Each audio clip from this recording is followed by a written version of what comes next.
Que le Seigneur bénisse. Bwana nubariki. Pendant que nous sommes encore debout, nous allons lire à 3 ou 4 endroits différents. Wakati tuingali bwima tutasoma mafasi tatu ya kuachana. Nous prenons d'abord Ézéchiel chapitre 37. Tunachukua kwanza Ezekieli 37. Commençons par le premier verset. Tuanzie kumustari ya kwanza. La main de l'Éternel fut sur moi. Mkono ya wa milele ikakuwa yulu yangu. Et l'Éternel me transporta en esprit. Na wa milele akanichukua katika roho. Et me reposa dans le milieu d'une vallée remplie d'ossements. Na akaniweka mu bonde yenye kuyala na mifupa. Il me fit passer auprès d'eux tout autour. Akanipitisha karibu na ile mifupa kando kando. Et voici, ils étaient fort nombreux. Na tazama ilikuwa ya mingi sana. À la surface de la vallée. Yulu ya bonde. Et ils étaient complètement secs. Ilikuwa ya kukauka yote. Il me dit, akanyambia, fils de l'homme, mwana wa mtu, ces hommes pourront-ils revivre? Mifupa inawezi kuishi tena? Je répondis, nikamujibu, Seigneur éternel, tu le sais. Bwana wa milele uniijua. Prenons Psaume chapitre 1er aussi. Tuchukue tena Psaume chapitre 1. Zaburi sura yake ya kwanza.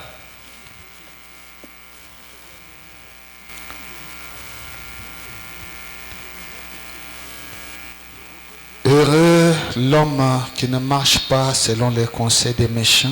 Eri muntu asitembeye kupitia bashauri ya baovu. Qui ne s'arrête pas sur la voie des pécheurs. Ula asisimane mundia ya batenda zambi. Et qui ne s'assied pas en compagnie des moqueurs. Na ula asikale pamoja na bakuchekelea. Mais qui trouve son plaisir dans la loi de l'Éternel. Lakini mwenye kupata furaha ndani ya sheria ya wa milele. Et qui la médite jour et nuit. Na mwenye kuifikiri jua na usiku. Il est comme un arbre planté près d'un courant d'eau. Iko sawa sawa muti yenye kupanda kando kando ya mtoni. Qui donne son fruit en sa saison. Yenye kuleta tunda mwakati yayo. Et dont le feuillage ne se flétrit point. Ambayo jani yayo haikauke kamwe. Tout ce qu'il fait lui réussit. Yote konafanya aneipata. Joël chapitre 1er. Yoeli sura ya kwanza.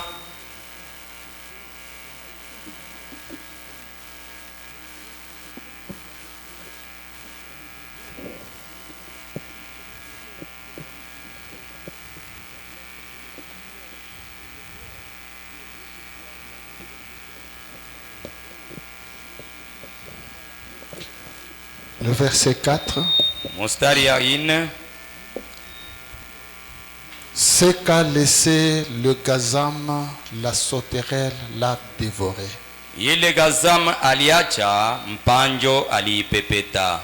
Ce qu'a laissé la sauterelle, le gelec l'a dévoré. Ile mpanjo iliacha, jeleke akaipepeta. Ce qu'a laissé le gelec, le asile l'a dévoré. Ile iliachiwa na jeleke, azile naye akaipepeta. Réveillez-vous, ivrogne, et pleurez. Mulamukeni bakalewa na mulie. Vous tous buveurs du vin, mwe bote banywaji bamvinyo. Gémissez parce que les mots vous est enlevé de la bouche. Muogue sababu mvinyo baninitoshayo kumidomo yenu. Que Dieu bénisse encore sa parole. Mungu abariki tena neno lake. Pouvez vous rasseoir. Munawezi kuikaa. Bon, nous allons, ce temps nous étions en train de parler de la restauration. Wakati tulikuwa nenda na kusema kurudisha. C'est de la restauration de l'arbre épouse. Ni kurudisha kwa muti bibi harusi. Et c'est vraiment un sujet qui peut nous prendre beaucoup de temps. Ni kishina kweli inaweza kutupatia wakati mingi. Nous avions commencé d'abord juste de parler un peu des fruits de cet arbre. tulianza kusemelea yulu ya tunda ya ile muti. Mais je vous dis qu'il y a beaucoup de choses à l'intérieur. Lakini mimi niwaambia kuko vitu vya mingi mule ndani. Parce que même les fruits là, il y a beaucoup de fruits qu'on peut exploiter là-dedans. Sababu hata ile matunda kuko matunda ya mingi ile tunawezi kuona mule. Même les insectes, dans le cas des insectes, c'est beaucoup de choses qu'on peut dire là-dessus. Hata vidudu biine tunawezi kuona mingi pale yulu. Et chaque insecte a dévoré, il y en a qui a dévoré les fruits. Kila kidudu kilipepeta Il y a tunda. l'insecte qui a dévoré le fruit. Koko kidudu kilipepeta tunda. Ça aussi sa signification. Ile nayo iko na maana yayo. Il y a l'insecte qui a dévoré l'écorce. Koko kidudu kilikula makanda. Ça c'est sa signification. Nayo iko na maana yayo. Il y a l'autre qui a dévoré même les feuilles. Koko ingine ilipepeta hata majani. Et même la vie elle-même. Hata uzima yenyewe. Et l'arbre a cessé d'exister. Na muti ikapotea kuwako. Il y a beaucoup de choses qu'on peut parler là-dessus. Koko bitu bya mingi bya kusema pale yulu. Mais je sentis vraiment que je dois chercher à être un peu très bref. Na mina tafuta kuwa mfupi. Pour que on va chercher d'abord à synthétiser des choses. Tunatafuta tuseme kintu kishina. Pour que nous puissions vraiment avancer très vite là. Hivi tupate kusonga mbio mbio. Contrairement avec ces sujets, on peut prendre des mois. Kupitia hii kisina tunaweza kubeba miezi. Alors, nous parlons de la restauration de l'arbre épouse. Tuko nasema yulu ya kurudisha kwa muti bibi harusi. Et nous savons que le premier arbre qui a existé, c'est dans l'Éden. Tunajua ya kwamba muti ya kwanza ilikuwa kwa Edeni. Et la Bible nous montre qu'en Éden, il y avait 2 arbres. Na Biblia inatuonesha sema mu Edeni mlikuwa miti mbili. Il y avait l'arbre de vie. Kulikuwa muti ya uzima. Il y avait aussi l'arbre de la mort. Ou de la connaissance du bien et du mal. Kulikuwa muti ya lufu, maana yake ya kujua bizuri na bibaya. Quand on mangeait à l'arbre de vie, wakati tukana kula kumuti ya uzima, on n'avait pas la mort. Atukukuwe na lufu. Et même quand Adam et Ève ont commis le péché, ata Adam na Ewa wakati balitenda zambi, s'ils continuaient à manger à l'arbre de vie, kama balikuwa nendelea kula paka kumuti ya uzima, ce péché-là n'allait pas les empêcher d'avoir la vie éternelle. ile nzambi hayuwezi kubauzuru kukuwa na uzima wa Ce qui milele. donne la vie éternelle, Ili kunaleta uzima wa ce milele, n'est pas les actes que nous posons, haiko matendo ile tuko mais nafanya, ce que tu manges.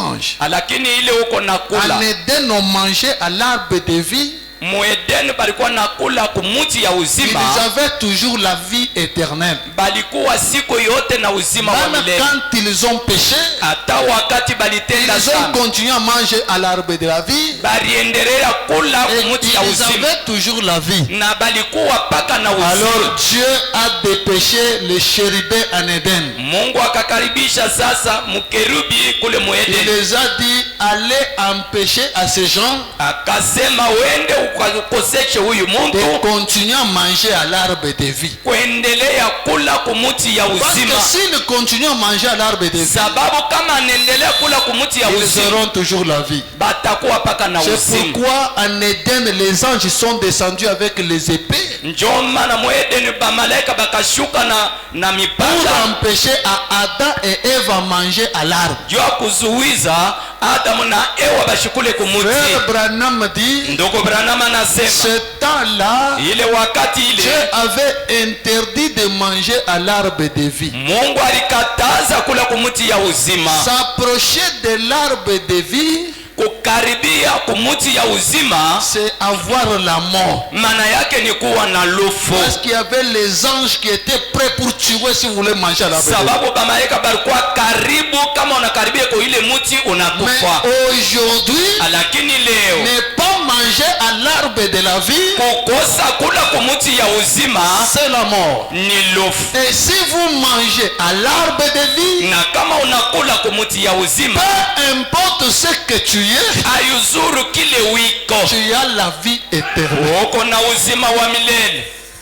Nous ne sommes pas dans l'église catholique. Hatuna église catholique. Nous sommes dans le message. Siye tuko mu ujumbe. Dans le message, on prêche la parole de Dieu. Ndani ya ujumbe tuko na ubiri neno la Dans le Mungu. message, on ne prêche pas la morale. Ndani ya ujumbe atuhubiri mwikario. La parole de Dieu nous montre ce qu'on doit faire pour avoir la vie éternelle. Neno la Mungu iko natuonesha kile tunapaswa kufanya juu ya kuwa na uzima wa milele. Quand Jésus lui-même a vu, est venu, hata Yesu yeye mwenyewe wakati alikuja, il a dit, alisema pour avoir la vie éternelle. juu ya kuwa na uzima wa milele. Il n'a pas dit laissez ceci et cela. Ashikusema mwache hii na ile. Il a dit, Alisema buvez mon sang, mkunywe damu yangu, mangez mon corps. mkule mwili Et yangu. vous mangez comme ça, Wakati mnakula hivi vous avez la vie éternelle. mko na uzima wa milele. La vie éternelle, c'est autre chose. Uzima wa milele ni kitu Ce n'est ingine. pas ce que les gens s'imaginent là. Aina ile bantu beko na wazia. Hapana. Même Jésus lui-même a dit, Hata Yesu yeye mwenyewe alisema il faut que le Fils de l'homme soit élevé inapasha mwana wa mtu anyakuliwe afin que quiconque croit en lui hivi wowote ule atamwaminia ait la vie éternelle. awe na uzima wa milele. Donc la vie éternelle Uzima wa milele est attachée iko yenye kuambatana à la fois dans le Fils de l'homme. kuimani ndani ya mwana wa mtu. On est ensemble, hein? Tunatembea pamoja. La vie éternelle Uzima wa milele attachée yenye kuambatana à le Fils de l'homme. kwa mwana wa mtu. C'est pourquoi dans la prédication, Ndio maana ndani ya mahubiri, dans la prédication, ndani ya la mahubiri béatitude oubliée, eri yenye kusaulika. Frère Branham dit, Ndoko Branham anasema si vous êtes dans une église kama uko ndani ya kanisa qui ne croit pas haiamini que Jésus-Christ est venu aujourd'hui dans la chair humaine, ya kwamba Yesu Kristo anakuja leo mu mwili ya Mungu, Branham dit, quittez cette église. Branham anasema toka mu ile Parce kanisa, que tu n'auras jamais la vie éternelle. sababu hautakuwa kamwe na uzima wa On est milele. ensemble.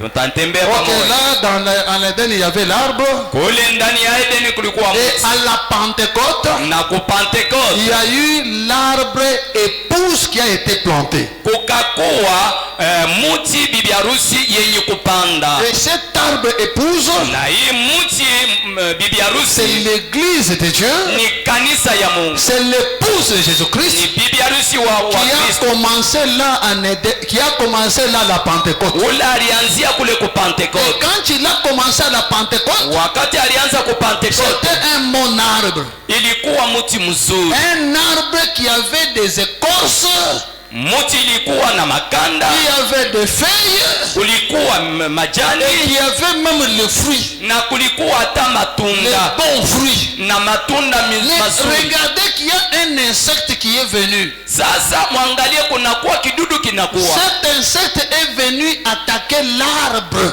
ile kidudu kinakuwa kukombanisha muti, Et il est venu furtivement. inakuya mumuficho, Il a attaqué d'abord les fruits de l'arbre. anakombanisha kwanza matunda ya Il muti, a rongé tous les fruits. anakula Tous les fruits matunda sont yote, terminés. matunda yote Mais inamalizika. l'arbre semblait toujours un bon arbre. Muti ilikuwa inaonekana paka muti mzuri, L'église semblait toujours l'église de Dieu. kanisa ilikuwa inaonekana paka kanisa ya Mungu, L'épouse semblait toujours l'épouse de Jésus-Christ. bibi harusi alikuwa inaonekana paka bibi harusi wa Mais Kristo, une épouse sans fruit. lakini bibi harusi washotunda, Et cet insecte-là na ile kidudu ne ile s'est pas limité là. haikushimamie Il pale, est entré, il a commencé à faire pas par pas. ikatembea na kusonga, Après avoir bouffé les fruits, kisha kupepeta matunda, il a attaqué les feuilles. akaanza sasa majani. Même quand on prêche, Hata wakati les banahubiri gens ne disent pas Amen. bantu abaseme kamwe amena, Toutes les feuilles partent. maana yake majani yote ishalienda, C'est devenu une église comme une morgue. inakuwa kanisa inakuwa sa kule kumorga. Quand on prêche, wakati S'il y banahubiri a quelqu'un qui dit Amen, kama mtu anasema amina, on tourne un peu, on regarde. Qui a dit Amen? mwenyewe ule anasema amina ni nani? Mais c'était toujours une église. Lakini ilikuwa paka kanisa, C'était toujours l'époux de Jésus. ilikuwa paka bibi harusi wa Mais on Kristo. a bouffé le fruit, Lakini banapepeta on a matunda, bouffé les feuilles, banapepeta majani, l'arbre était toujours là. na mti ilikuwa paka pale. Et on a attaqué maintenant, Na sasa on a banachambulia attaqué même la vie qui était dans l'arbre. hata uzima ilikuwa mumuti. On a attaqué l'écorce. Maana yake makanda, L'écorce, makanda c'est la couverture. maana yake ni kifiniko, L'église est le même. kanisa yo yenyewe. Parce que Branham me dit, l'église c'est une couverture. La Sababu religion. Branham anasema kanisa ni kifiniko. Alors cet insecte a attaqué même l'écorce. Na ile kidudu ikapepeta hata On makanda, a terminé l'écorce. bakamaliza On makanda, a attaqué même la vie. bakakula hata uzima, Et l'arbre a cessé de disparaître, a disparu. na muti ikapotea. Et quand l'arbre a disparu, Wakati muti ilipotea, la vie était allée dans les racines. uzima ikashuka mu mizizi, Et le diable pouvait regarder na diablo aliwezi que kuangalia cette église n'existe plus. hii kanisa haina kote. Mais la Bible dit, Lakini Biblia inasema vers le soir, kuelekea la magharibi lumière paraîtra. nuru itaonekana. Vers le soir, Kuelekea cette magharibi église-là ile kanisa va ile réapparaître. itaonekana tena. Dans Joël, Na ndani ya il Yoeli est dit inasemwa que je restaurerai nitarudisha tout ce qu'on a dévoré là. yote balipepeta Je ile, restaurerai. Et nitairudisha. frère Branham dit, Ndugu Branham il anasema est en train de parler des messagers de la mort eko nenda na kusema bajumbe balufu et des messagers de la vie. na bajumbe ba uzima. On peut d'abord écrire même au tableau. Tunaweza kuiandika hata kumbao. Il parle de 4 messagers de la mort. Anasema yulu ya bajumbe baine balufu. D'abord, on peut m'écrire l'arbre, hein, Kwa sababu tunaweza kufiatula muti pour qu'on comprenne au moins de quoi nous parlons. hivi tuelewe ile tuko nasema.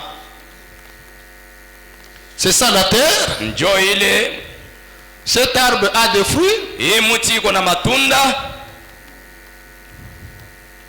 Alors, on avait attaqué d'abord les fruits. Balikombanisha kwanza matunda, C'est le gazam.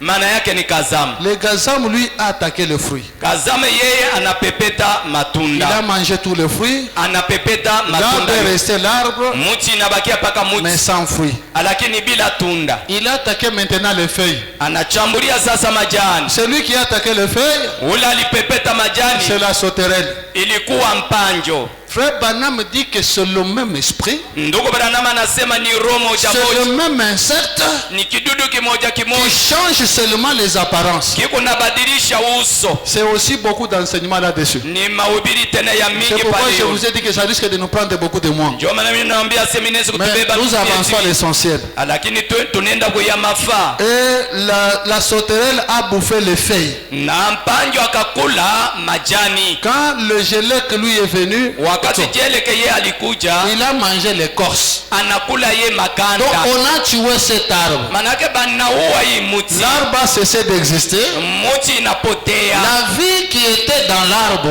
Uzima ilikuwa ndani ya est muti, descendue dans les racines. ikashuka mu mizizi. L'arbre a cessé d'exister. Muti ikapotea yote. Et frère Branham dit, Na ndugu Branham c'est anasema le temps, le temps sombre. ni wakati ya ngiza. C'est pourquoi même dans la fête des trompettes, Hata mukaramu ya frère Branham dit ndugu Branham que anasema le Saint-Esprit a été lié Roho Mtakatifu bali munasa et il est délié na banamufungula par le message du temps de la fin. kwa ujumbe ya wakati ya Donc mwisho. sans le message du temps de la fin, Bila ujumbe ya wakati ya on ne mwisho peut pas parler du Saint-Esprit. hatuwezi kusema yulu ya Roho Il Mtakatifu, a été lié ici. bali munasa hapo L'arbre a cessé d'exister. na muti ikapotea. Et l'arbre a cessé d'exister Muti ikapotea parce qu'il y avait 4 messagers de la mort. sababu kulikuwa bajumbe ine balufu. Messagers de la mort. bajumbe ine balufu. Et quels sont les 4 messagers de la mort? Na bale bajumbe ine balufu balikuwa banani? Un, il y a Gazam. Wa kwanza alikuwa Gazam. Gazam. Gazam. Gazam, il a attaqué. Gazam yeye anapepeta. Gazam a mangé le fruit. Gazam yeye anapepeta matunda. 2, il y a Soterel. Wa pili ni Mpanjo. Soterel. Soterel, les feuilles. Mpanjo yeye anaangalia kwa mambo ya majani.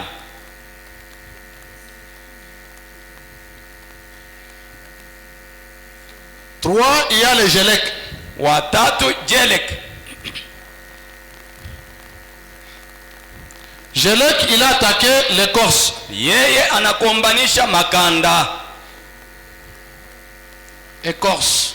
Makanda. Le quatrième, Waine. le quatrième c'est le asile. Waine mujumbe walufu ni Azil. Le asile, lui, il a attaqué la vie. Azil ye akakombanisha uzima. On est ensemble. Tuko pamoja. Il y a 4 étapes de la destruction de cet arbre. Kuko mabipande ine ya kurudisha hii muti. Nous parlons de la restauration de l'arbre épouse. Tuko nasema yulu ya kurudisha muti bibi harusi. Pour sa destruction, Jua kuipomona, il y avait 4 messagers de la mort. kulikuwa bajumbe ine balofo. Et Branham dit, Na Branham anasema pour la restauration, jua kurudisha il y a aussi 4 messagers de la vie. koko tena bajumbe ine bauzima. Donc, pour que cet arbre Juu ya hii muti puisse recommencer et avoir la vie, yanzulule tena na ikuwe na uzima, il faut 4 messagers de la vie. inaomba bajumbe ine bauzima. On peut même les énumérer avant que nous puissions lire là-bas. Na tunawezi mbele ya kusoma hapa. Que je puisse déjà terminer si je pars là-bas. Tumalize kubataya njo nyende kule. Le premier messager de la vie, mjumbe wa kwanza wa uzima c'est Martin Luther. ni Martino Luther.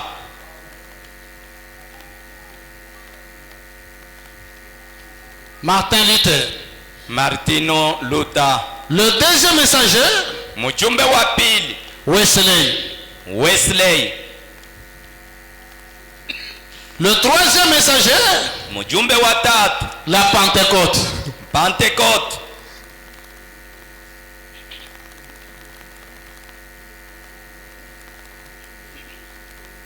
Et le quatrième messager, Na mjumbe wa ine la parole. neno. Ici, nous avons les messagers de la mort Hapa tuko na bajumbe balufu qui ont détruit l'arbre. bale balipomona muti. Ici, nous avons les messagers Hapa tuko na bajumbe ine de la vie bauzima qui restaurent l'arbre. bale banarudisha muti. On est ensemble, hein? Avec Martin, Na Martino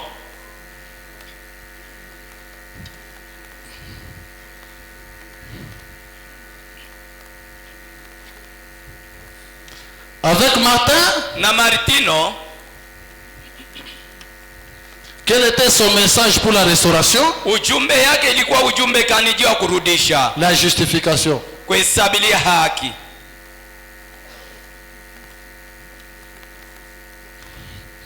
Avec Wesley, Na Wesley la sanctification. utakaso.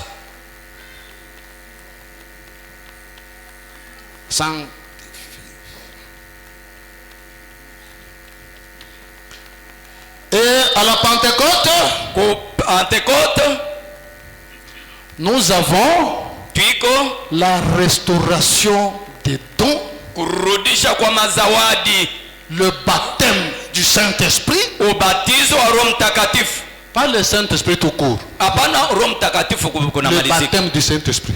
Ubatizo wa Roho Mtakatifu.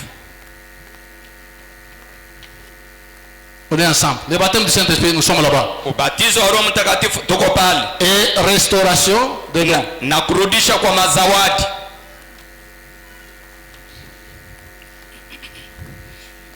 Ici maintenant, Hapa sasa nous avons la parole. tuko na neno.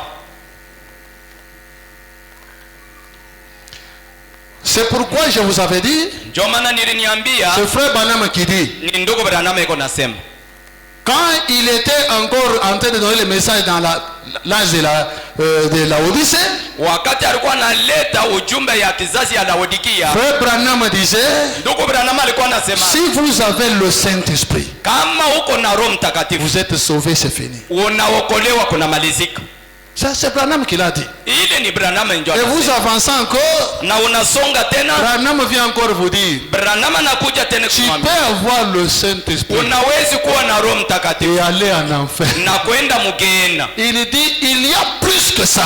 Anasema kuko ya kushindia Roho Donc, Mtakatifu. pour la restauration de l'arbre, Jua kurudisha kwa muti, ne vous limitez pas au baptême du Saint-Esprit. usishimamie ubatizo wa Roho Mtakatifu. C'est une petite chose. Ni kintu kidogo. Il faut aller au-delà. Inapasha kwenda mbali. Je pense qu'on comprend d'abord Tunaelewa kwanza comment l'arbre sera restauré. namna kani muti Les batairudisha étapes. mabipande. Il y a les 4 messagers de l'amour. Koko bajumbe ine balufu Il y a aussi 4 messagers de la vie. na koko tena bajumbe ine bauzima. Lisons maintenant frère Branham, Tumusome sasa ndugu Branham qui nous parle de ce que je vous ai montré là-bas. atuambie kuile mine nionyesha Parce qu'il ne kule. faudrait pas que ça reste que non, non, c'est pasteur qui a dit. Isibakie ya kusema ni pastori ndio alisema. Dans la prédication, la restitution de l'arbre épouse, Ndani ya mahubiri kurudisha muti ya bibi harusi, paragraphe 312. kifungo yayo 312. C'est prêché le 22 avril 1962. 22 avril 1962. Je suis dans la traduction de Shekinah. Ni kumkugeuza kwa Shekina. Écoutez très attentivement maintenant. Musikie mzuri hapa sasa. Écoutez. Musikie. Il y a eu 4 messagers de la mort qui ont tué cet arbre. Kulikuwa bajumbe ine balufu bale balipomona imuti. Est-ce vrai? Eti kweli? Qui était-il? Balikuwa banani? Le gazam, Gazam, la sauterelle, Banjo, le gélec Jeleke et les asiles. na Est-ce vrai? Ni eti kweli? 4 messagers Bajumbe ine des démons romains, mandemona ya kuroma, des dogmes qui ont tué cet arbre. mafundisho ile ivunja imuti. L'un a pris ses feuilles, Mmoja akachukua majani yayo, l'autre son écorce, mwingine makanda yake, ou plutôt il a pris ses feuilles, wala alibeba majani yake, l'autre a pris son écorce, mwingine anabeba makanda yake, l'autre a ôté sa vie. mwingine akaondosha uzima yake. Est-ce vrai? Eti kweli? 4 messagers des dogmes ont tué l'arbre. Bajumbe ine ba mafundisho mubaya bakavunja muti. Tout sauf les racines. Yote kutosha kupaka mizizi. Et s'il y a eu 4 messagers de la mort pour détruire l'arbre, Na kama kulikuwa bajumbe ine balufu juu ya kupomona muti, il y a 4 messagers de la vie pour restaurer l'arbre. na koko bajumbe ine ba uzima juu ya kurudisha muti. On est ensemble. Tunatembea On pamoja. est ensemble. Tunatembea pamoja. Il y a eu 4 messagers Kwa kuwa pour bajumbe la ine mort. juu ya lufu, Et il y a 4 messagers na koko bajumbe ine pour la vie aussi. juu ya uzima Pour restaurer cet arbre-là. juu ya kurudisha ile muti. Église, kanisa. Je pense que nous sommes ensemble. Minawaza tunatembea pamoja. Et l'arbre, Na muti c'est le même arbre qui avait commencé à la Pentecôte. ni ile muti moja moja ikaanza ku Pentecoste. Ce n'est pas un autre arbre. Haina muti ingine. Je me souviens, je parlais avec un pasteur. Mina kumbuka niko nasumulia na pastori. Pour lui, il disait, Juu yake alikuwa quand anasema nous disons l'épouse du temps de la fin, wakati tu unasema bibi harusi wakati ya il dit c'est une autre épouse. anasema ni bibi harusi mwingine. Et cette épouse, Na ule bibi harusi son époux, bwana harusi C'est wake Branham. ni Branham. c'est à cause de ça que les gens comprennent le Ni mal. sababu ya hii bantu beko nielewa mbaya. L'époux, Bwana harusi il y a un seul époux, eko na bibi harusi mmoja. c'est le Seigneur Jésus-Christ.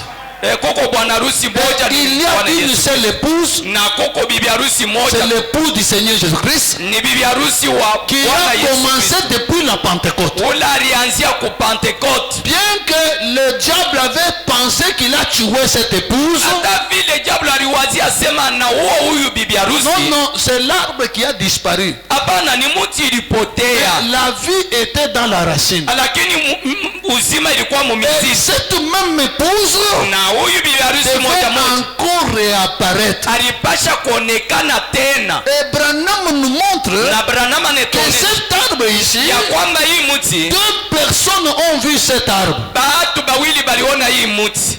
Ont vu cela dans la vision. Baliona ile muonyo. Même David a vu l'arbre ici. Hata Daudi aliona hii muti. Il a dit c'est un arbre planté près des eaux Ni alisema ni muti yenye kupanda kando kando ya mutoni. qui donne ses fruits à sa saison. Na iko naleta matunda yayo mu wakati Église, ya nous kanisa. sommes dans la saison des fruits. Tuko mu wakati ya matunda. Nous ne sommes pas dans la saison des feuilles. Hatuna mu matunda ya majani. C'est la saison des fruits. Ni wakati ya matunda. David avait vu ça. Daudi alionaka hiyo. Il a dit Na alisema c'est un arbre ni muti planté près des eaux. ni muti benye kuipanda Près karibu des na eaux. maji, karibu na mtoni. Les eaux de la parole. Maana yake L'arbre est toujours à côté des eaux de la parole. pembeni ya maji. Et comme cet arbre est à côté des eaux de la parole, hii muti iko ça pembeni ya va mtoni, produire des fruits. italeta Que matunda. le diable le veuille ou pas, Pablo apenda nous sommes shetani plantés près des eaux de banatuweka pembeni ya maji ya nous mtoni. devons porter des fruits. Na tunapasha kuleta matunda. Parce que c'est l'âge des fruits, Sababu ni kizazi ya ce n'est matunda. pas l'âge des feuilles, Haina kizazi ya mais majani. l'âge des fruits. Lakini kizazi ya C'est matunda la restauration de cet arbre-là. ni kurudisha kwa ile muti ile. On est ensemble, hein? Tunatembea On pamoja, est ensemble. tunatembea pamoja. Écoutez Branham, Msikie Branham. tu sais, Unajua toute la Bible, Biblia yote, quand vous regardez dans la Bible, wakati unaangalia ndani ya vous Biblia trouverez que beaucoup de prophètes utaona ya kwamba banabii mingi ont vu ces jours-ci baliona hii siku dans des prophéties. muma Chacun a unabii. vu cela de sa manière. Kila mmoja aliona mnamna yake. Il y a même Ézéchiel Kuko hata Ezekiel qui a vu les ossements desséchés. aliona mifupa ya kukauka. Il regarde dans la vallée, Anaangalia mubonde, il ne voit rien que des eaux. anaona paka mifupa. Et quand on parle des eaux, Na wakati banasema on mifupa, pense que c'est déjà la fin. banawaza sema njoo mwisho. Même toi, Hata wewe c'est le temps que tu puisses renaître. ni Mungu anaweza Même kukurudisha. tes affaires. Hata biashara Si on regarde tes affaires, on voit les eaux. kama naangalia biashara yako C'est banaona le temps de mifupa, la restauration. ni wakati ya kurudisha. Le diable ne peut rien. Diablo hawezi kitu Parce que tu es un arbre sababu huko muti planté près des eaux benye kupanda karibu qui na maji. va produire des fruits en sa saison. Unapasha kuleta matunda mu wakati Et yake, nous sommes dans la saison des fruits. na tuko mu wakati ya matunda. Ézéchiel a regardé, Ezekiel aliangalia, il a vu les eaux aliona mifupa qui n'avaient pas de vie. haikukuwe na On kuishi. pose la question, Bakauliza, fils de l'homme, mwana wa moto, ces eaux hii mifupa, fils de l'homme, mwana wa Mungu, ces os ici, hii mifupa hii peuvent-ils revivre? inawezi kuishi tena? On pose la question à qui? Banauliza nani? Fils de l'homme. Mwana wa Mungu. Amen. Fils de l'homme. Mwana wa Mungu. Ces affaires ici Hii biashara hii peuvent encore revivre. inawezi kuishi tena? Fils de l'homme. Mwana wa Mungu. Ce mariage ici, Hii ndoa est-ce hii qu'il peut encore revivre? inawezi kuishi tena? Fils de l'homme. Mwana wa Cet Mungu. amour ici, Hii mapendo hii peut-il encore revivre? inawezi kuishi Fils tena? de l'homme dit, Mwana wa mtu anasema je le sais Seigneur. unaijua Bwana, Et on dit au fils de l'homme, na banasema na mwana wa mtu prophétise. tabiri.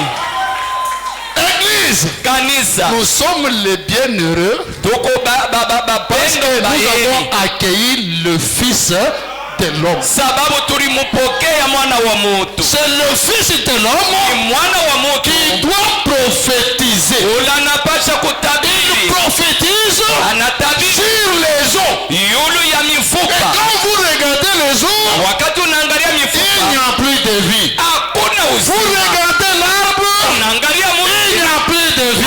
hakuna uzima, lakini Quatre messagers bajumbe ine restaurent cela. beko narudisha ile. Fils de l'homme, Mwana wa Mungu, ces eaux ici, hii miti hii peuvent-ils revivre? nawezi kuishi tena? Tu le sais Seigneur. Unaijua Bwana, Et vous savez, na unajua même là-bas, hata kule il y a eu 4 étapes. kukakuwa vipande ine, 4 étapes, vipande ine il y a toujours 4 étapes. kunikalaga paka vipande Ne ine. vous limitez pas aux 3. Musishimamie Oh mutatu. non, non, chez nous on prêche le baptême du Saint-Esprit. Hapana, kwetu Oui, oui. kusimamia ubatizo wa Roho Mtakatifu, ndio Avec le Saint-Esprit, na Roho Mtakatifu avec le baptême du Saint-Esprit, na ubatizo wa Roho Mtakatifu nous avons un corps mort. tuko na mwili ya kufwa, Une épouse morte. bibi harusi wa kufwa.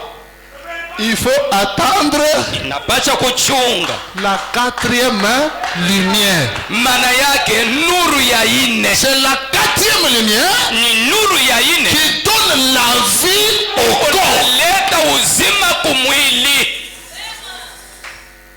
Bon, vaut mieux que nous puissions lire d'abord la Bible. Ni mzuri tusome kwanza Biblia. Comme nous parlons de ça, Savye tuko nasema yulu ya ile, lisons la Bible dans Ézéchiel. tusome Biblia ndani ya Ce n'est Ezekieli. pas moi, c'est Ézéchiel. Haiko mimi, ni Ezekieli. Ézéchiel avait vu aussi l'arbre. Ezekieli naye aliona mti Dans la Bible, hein, ndani ya Biblia. toutes les choses que vous voyez dans la Bible, là, Vitu vyote Mungu naona ndani ya dans Biblia, l'Ancien Testament, mwagano la kale, vous devez les voir aujourd'hui. munapasha kubiona leo, Vous devez les voir aujourd'hui. munapasha kubiona leo. Le prophète avait vu Nabii alionaka une roue mupeto dans un roue. ndani ya mupeto. Bon, il y a beaucoup de choses. Hein. Koko vitu vya On mingi, risque d'aller trop loin. tunaweza kwenda Ézéchiel mbali. chapitre 27, Ezekiel 27 37. makumi tatu na saba. Commençons par le premier verset. Tuanzie kwa Là où mstari nous ya avons kwanza. commencé. La main de l'Éternel fut sur moi. Mkono ya milele ikakuwa yulu Et ya l'Éternel me transporta en esprit na wa milele akanichukua et katika me roho reposa dans le milieu d'une vallée remplie d'ossements. na akaniuweka mu bonde yenye kuyala na Il mifupa, me fit passer auprès d'eux akanipitisha kando kando tout yayo, autour. kando kando, Et voici, ils étaient fort nombreux. na tazama ilikuwa ya mingi Nous sana, sommes très nombreux. tuko ba mingi Des sana, eaux mifupa sans vie, bila uzima, mais qui ont besoin de la vie. lakini yenye kuwa na lazima na uzima. Et à la surface de la vallée, Na yulu ya ils bonde étaient complètement secs. na yote ilikuwa ya kukauka yote. Il me dit, Akanyambia, fils de l'homme, mwana wa moto, ces eaux pourraient-ils revivre? hii mifupa inawezi kuishi tena? Je répondis, Nikadibu, Seigneur éternel, tu le sais. Bwana wa milele uniijua. Il me dit, akanyambia, ce n'est pas le travail de Dieu haina kazi ya de Mungu restaurer l'arbre. ya kurudisha muti, C'est le travail du Fils de l'homme. ni kazi ya mwana wa mutu. Il me dit, Akanyambia, prophétise sur ces eaux tabiri yulu ya hii mifupa et dis-leur. na uyambie, Parle à qui? waseme na Aux ossements. na mifupa. Cet homme Huyu bwana parle aux ossements. eko nasema na mifupa. Quel ossement? Mifupa gani? Aux ossements desséchés. Mifupa ya kukauka. Il me dit, fils de l'homme, Akanyambia, mwana wa ces Mungu, ossements pourront-ils revivre? hii mifupa inaweza? J'ai répondu, Nikajibu, Seigneur éternel, tu le sais. Bwana wa milele unaijua. Il me dit, Akanyambia, prophétise sur ces eaux tabiri yulu ya hii mifupa et dis-leur, na uyambie, ossements desséchés, mifupa ya kukauka, écoutez la parole de l'éternel. musikie neno ya wa milele. Ossements, Mifupa, écoutez, musikie, écoutez, musikie, écoutez, musikie, écoutez les ossements qui ont des oreilles. Hein? mifupa yenye kuwa na musikie, Écoutez la parole de l'éternel. musikie neno ya wa milele. Ainsi parle le Seigneur l'éternel à ses ossements. Hivi Bwana wa milele anasema na hivi, Voici, tazama, je veux faire entrer en vous un esprit ntaingisha ndani mwenu roho et vous vivrez. na mutaishi. Je vous donnerai des nerfs. Mintenipatia mishipa, Je ferai naître sur vous de la chair. ntaweka yulu yenu nyama, Je vous ouvrirai, je vous couvrirai de peau. mtenifinika na ngozi, Je mettrai en vous un esprit ntaweka ndani mwenu roho moja et vous vivrez. na mutaishi. 4 étapes. Bipande ine, 4 étapes. bipande ine. Je recommence pour que je vois les 4 étapes. Mina nzulula jua muone ile bipande ine. Je vous donnerai des nerfs. Mintenupatia mishipa. Première étape, les nerfs. Maana yake kipande ya kwanza Nous mishipa. sommes au niveau de la justification. Tuko mukipande ya Nous kuhesabia sommes haki. avec Martin Luther. Tuko nenda na kuona Martino Luther. Je vous donnerai le nerf. Mintenupatia mishipa. Je ferai croître sur vous de la chair. Ntaweka yulu yenu minofo. Et je vous couvrirai la peau. Na mintenufinika na ngozi. Il y a les nerfs. Kuko mishipa. Au-dessus des nerfs, Yulu ya il y mishipa. a la chair qui est venue. Beko nyama ile na kwa Et kuota. troisième étape avec le baptême du Saint-Esprit, Na ya tatu na ubatizo wa Roho Mtakatifu. c'est la peau qui vient couvrir les os. Maana yake ni ngozi na kwa kufinika Ce sasa n'est mifupa. plus les os, Haina tena mifupa, ça devient un cadavre. inakuwa kitumba, Mais avec le Saint-Esprit. lakini yenye kuwa na Roho Avec le Mtakatifu. baptême du Saint-Esprit. Ubatizo wa Roho Mtakatifu. Je vous donnerai les nerfs. Mintenupatia Je mishipa. ferai croître sur vous de la chair. Ntaotesha yulu yenu nyama. Je vous couvrirai de peau. Mtenifinika na ngozi. Je mettrai en vous un esprit. Taweka ndani mwenu Et roho vous vivrez. na mutaishi. Et vous saurez que je suis l'Éternel. Na mutejua ya kwamba niko wa milele. Écoutez maintenant verset 7. Musikie sasa mustari ya 7. J'ai prophétisé selon l'ordre que j'avais reçu. Nikatabiri kupitia utaratibu. Qui a prophétisé? Nani alitabiri? Le Fils de l'homme. Mwana wa mutu. Ce n'est plus l'affaire de Dieu. Haiko mambo ya Mungu. C'est l'affaire du Fils de l'homme. Ni mambo ya mwana wa Pour mutu. la restauration de l'arbre. Juu ya kurudisha kwa muti. J'ai prophétisé Nikatabiri selon l'ordre que j'avais reçu. kupitia utaratibu Et nilipokea. comme j'ai prophétisé, Na sasa hivi nilikuwa natabiri, il y eut un bruit kukakuwa makelele. Et voici, Na muoneni il se fit un mouvement ikatenkatenka et les os s'approchèrent les uns les autres. na mifupa ikajikaribisha. Quand le Fils de l'homme a prophétisé, Wakati mwana wa mtu anatabiri, les os qui étaient dans l'église catholique, mifupa hili ilikuwa mukanisa ya et les Katoliki, os qui étaient l'église catholique en train de inatoka venir. mukanisa Katoliki, Ceux qui étaient chez les Malemba, ile ilikuwa kumalemba, les os qui étaient en train de venir. inatoka nayo Que le Fils de l'homme a prophétisé, kwamba mwana wa il mtu faut qu'il y ait des mouvements. inapacha Et tutenge, il faut le déplacement inapacha pour tutenge le rassemblement. juu ya kukusanyika. Il y a eu rassemblement. Kakuwa Les mkusanyiko os desséchés. ile ya mifupa yenye kukauka. Je vous ai toujours dit, Nikalaka nini amia, l'Ancien Testament, agano la kale c'est l'ombre du Nouveau Testament. ni kimvuri ya Et Injili mpya. les deux testaments, Na ile maagano c'est mbili l'ombre d'aujourd'hui. ni kimvuri ya leo. Quand vous lisez une histoire dans l'Ancien Testament, Wakati unasoma hadisi mule mwagano la kale, prenez les lunettes de Frère Branham, voilà lunete ya ndugu vous Branham, verrez la chose aujourd'hui. utaona ile kintu leo.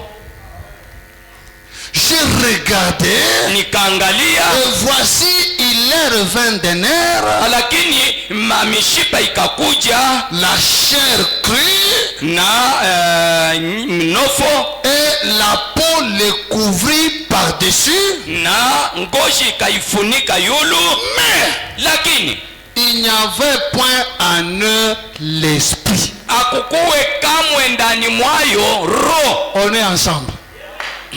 Quand le Fils de l'homme a prophétisé, Wakati mwana wa mtu alitabiri, automatiquement les os ont commencé des mouvements, pale mifupa ikaanza le kutenga. rassemblement des os. Mkusanyiko ya Les os mifupa, sont venus ensemble. mifupa ikakuwa pamoja. Quand les os sont venus ensemble, Wakati mifupa ilifika pamoja, première étape est accomplie. maana yake kipande ya kwanza inatimilika. Les nerfs sont venus aux os. Mishipa ikakuya kumifupa, Après ça, kisha ile la chair est venue aux os. nyama ikaota pa Et mifupa, après cela, na kisha ile la peau est venue. ngozi ikakuja. Ézéchiel dit, Ezekiel anasema, mais il n'y avait toujours pas d'esprit dedans. na ilikuwa inaendelea kuwa bila roho ndani, C'était un corps mort. ilikuwa mwili ya Mais quand kufa. on regarde, Lakini wakati on banaangalia, n'appelle plus os, abaite tena mifupa, on appelle homme. banaita muntu, Mais cadavre. lakini kitumba. Tu peux avoir le Saint-Esprit Unawezi kuwa na Roho et Mtakatifu, te retrouver en enfer. lakini kujikuta mugeni C'est la troisième étape. ni kipande ya tatu. Continuons à l'éternel. Tuendelee mkusoma. Je regardais et voici, Nikaangalia na kuona il est revint des nerfs, kakuwa mishipa la kwayo chair crue, na nyama mubiti et la peau le couvrit par-dessus. na ngozi kaifunika Mais yulu, il n'y avait point en eux l'esprit. lakini hakukuwe kamwe roho ndani mwayo. Écoutez verset 9. Musikie sasa mustari yake. Il me dit, Akanyambia, je parle encore au prophète. Mungu enendelea na kusema na nabii wake, Il me dit, ananyambia prophétise tabiri, et parle à l'esprit. nasema na roho, Prophétise, tabiri fils de l'homme, mwana wa mutu, et dis à l'esprit. nasema na roho, Ainsi parle le Seigneur. hivi wa milele anasema, Esprit, viens des quatre vents kuja et kutokea souffle sur ces morts. na ingia ndani ya aba bafu, Ces morts. na aba bafu. On est ensemble. Tuko pamoja. À la troisième étape, Mkipande on ya a tatu affaire à un mort. tuko na mambo na bafu bitumba.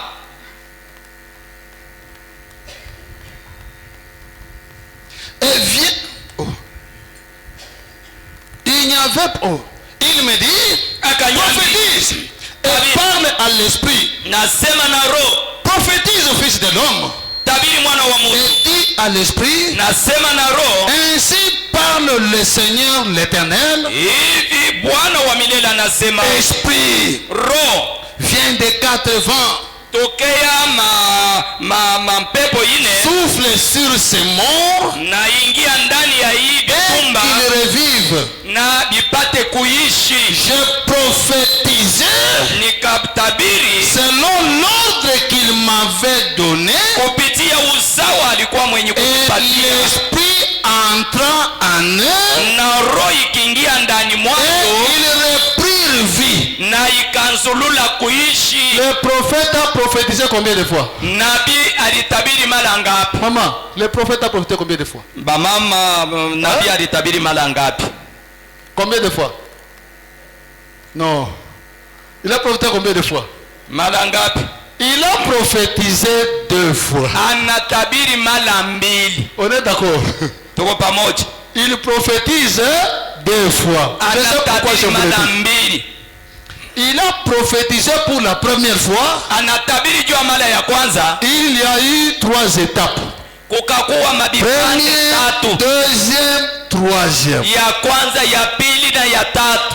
Et on avait un mort Na tulikuwa na kitumba sans vie. bila uzima. On vient encore lui dire, Banakuya tena kumwambia prophétise encore. tabiri tena, Pour que dans ces morts, hivi ndani ya hii il y bitumba ait la vie. muwe Il uzima. a prophétisé 2 fois. Anatabiri mara mbili. C'est pourquoi Ndio maana notre Ézéchiel Ezekieli wetu devait faire 2 missions. alipacha kufanya makazi. On est ensemble. Tuko pamoja. Il devait faire 2 missions. Alipacha kufanya makazi mbili. Lisons d'abord ça. Tusome kwanza C'est hii. là que vous saurez Hebu mtajua qu'est-ce qui donne la vie. ni nini iko naleta uzima.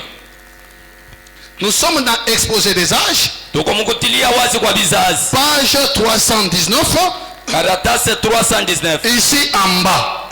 Kuelekea chini. Frère Branham dit Tuko ceci. Branham anasema hivi. Ce messager de Malachie 4 et d'Apocalypse 10 Huyu mjumbe wa Malaki ya 4 na Ufunuo 10 va faire 2 choses. atafanya vitu mbili. C'est très capital, mes frères et mes sœurs. Ni ya bei sana bandugu na badada. Tu peux croire juste à la première prophétie. Unaweza kuamini kukutabiri kwa Et tu es en kwanza. train de sauter, je prends le message. Uko nena na kuluka sema mimi naamini Un mort. uko kitumba.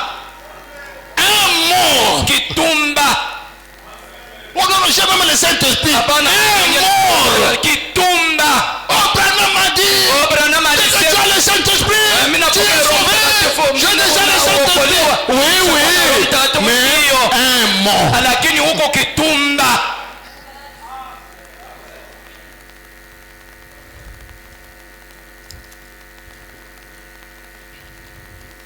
Ce messager de Malachie 4 et d'Apocalypse 17 Huyu mjumbe wa Malaki ya 4 na Ufunuo va 10 faire 2 choses. atafanya bintu mbili. Premièrement, Kwanza selon Malachie 4, kupitia Malaki ya 4 il ramènera les cœurs des enfants au Père. atarudisha mioyo ya batoto kubaba. Deuxièmement, Ya pili il révélera les mystères de cette tonnerre d'Apocalypse 10. atafunua mamiungurumo mamiuri 7. Premièrement, il nous restaure. Kwanza Et puis ataturudisha. il vient révéler les secrets d'Apocalypse chapitre 10. Kisha nakuya Le kuleta tonnerre. ufunuo ya L'ange miungurumo. puissant descend. Malaika wa On uwezo est ensemble. shuka. On est ensemble. Tuko pamoja. Si tu ne crois pas la descente de l'ange puissant, Kama uamini kushuka kwa malaika wa uwezo, comment tu auras la vie? namna kani utakuwa na uzima? Nous avons 2 étapes. Tuko na mabipande. La première étape peut t'amener au baptême du Saint-Esprit. Pande ya kwanza inaweza kukupeleka kubatizwa kwa Roho Ça Mtakatifu. ne suffit pas. Lakini haiendei. Avance.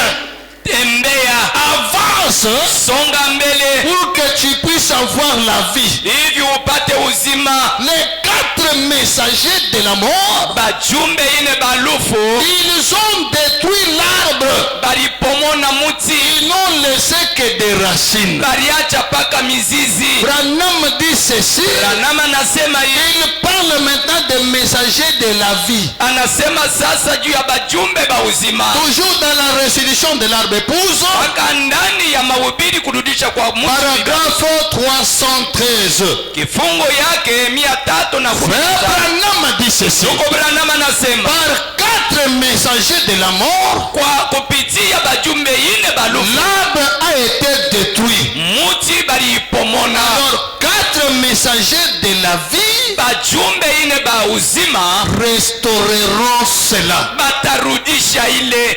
Qui fut le premier messager de la vie? Ni nani alikuwa mjumbe wa kwanza wa uzima? Martin Luther, Martin Luther, avec sa justification. na kuhesabilia haki On kwake. peut entrer dans l'église. Unawezi kuingia ndani ya Nous ne kanisa, parlons que de la justification. tuko nasema paka kuhesabilia haki. Même si nous écrivons là devant que ça c'est le tabernacle du message. Hata kama tunaandika pale yule asema ni maskari, Si à l'intérieur il n'y a que le message de la justification, kama mule ndani muko paka ujumbe ya kuhesabilia nous haki. sommes dans l'église de Luther. Tuko mukanisa ya Martino. On est ensemble. Qui fut le premier? Ni nani alikuwa wa kwanza? Martin Luther avec la justification. Martino Luther na kuhesabilia haki. Qui fut le deuxième? Ni nani alikuwa wa pili? John Wesley John Wesley avec la na sanctification. utakaso. Et c'est ici que beaucoup de fois tombent. Njo hapa bantu bamingi Notre banaangukia église, kanisa yetu. vous trouvez le pasteur, il a toujours le grand yeux sur les sœurs. Unaona pastori yako na manchu mwenye kutonona yulu ya wadada. Unaweka mesha, unaweka hivi. No wewe unaweka meshe. L'église il n'y a que ceci. Maana kanisa iko Unaweka pamoja. mesha, unafanya hivi. Ulikuwa mretard. Oh, tu es venu en retard. On a dans l'église. No kwa kanisa banafanya hivi. Je ne dis pas que ce n'est pas la parole. Mishi sema haiko neno. C'est la parole. Ni neno. Mais ce n'est pas ce qui restaure l'arbre épouse. Lakini haine iko narudisha mti ya uzima. La sanctification. Kuhesabilia haki. Si dans l'église, tout ce que nous avons comme message, Kama ndani ya kanisa yote tuko nayo c'est seulement la sanctification. mpaka utakaso. Nous sommes dans le tabernacle de Wesley. Tuko mu kanisa ya benyewe ya Wesley. On est ensemble. Tuko pamoja. Le message, c'est autre chose. Ujumbe ni kitu Je yingine. n'ai pas dit qu'aller vivre de n'importe quelle manière. Mishi Non. seme mwende muishi saba pagano. La parole de Dieu, c'est un bâtiment en construction. Neno la Mungu ni nyumba beko nenda na On kujenga. commence avec la justification. Tunaanzia na kuhesabilia haki. On y place la sanctification. Banaweka mu utakaso. On y place le baptême du Saint-Esprit. Banaweka hapo ubatizo wa Roho. Et Ah, la plénitude de la parole. utele wa neno. Et Na la pierre de fête. riwe ya nchongo. Frère Branham dit, Ndugu Branham nous anasema vivons dans l'âge de la pierre de fête. tuko naishi mukizazi ya riwe ya nchongo. Voici la pierre de fête qui est descendue. Mwangalie riwe ya nchongo ilishuka. Et nous vivons dans cet âge de la pierre de fête. Na tuko naishi mwi kizazi ya riwe ya nchongo. Si nous sommes dans l'église, Na kama tuko nous mukanisa ne parlons jamais de la pierre de fête. atuseme yulu ya riwe ya nchongo. Nous ne sommes pas dans l'église du message. Hatuna hata mukanisa ya ujumbe. C'est pourquoi j'ai toujours dit, Njo maana mimi nasema il y a des prédicateurs koko bahubiri qui n'ont jamais prêché le message de frère Branham. abaya hubiriaka ujumbe ya ndugu Branham. Ce n'est pas tout ce qui est dans des brochures qu'on appelle le message de frère Branham. Aina yote yenye kwa mubitabu beko na itasema ujumbe ya ndugu Frère Branham. Branham a prêché la justification. Ndugu Branham alihubiri kuhesabilia haki, Ce n'est pas son message. lakini haikukwe ujumbe Il yake. a prêché la sanctification. Alihubiri utakaso, Ce n'est pas son message. haiko ujumbe Il yake. a prêché le baptême du Saint-Esprit. Alihubiri ubatizo wa Roho Ce Mtakatifu, n'est pas son message. haiko ujumbe Et yake. après, Na il kisha a prêché la anahubiri nourriture spirituelle chakula ya roho au temps convenable. wakati ya kufaa. Et dans ce message, Na ndani ya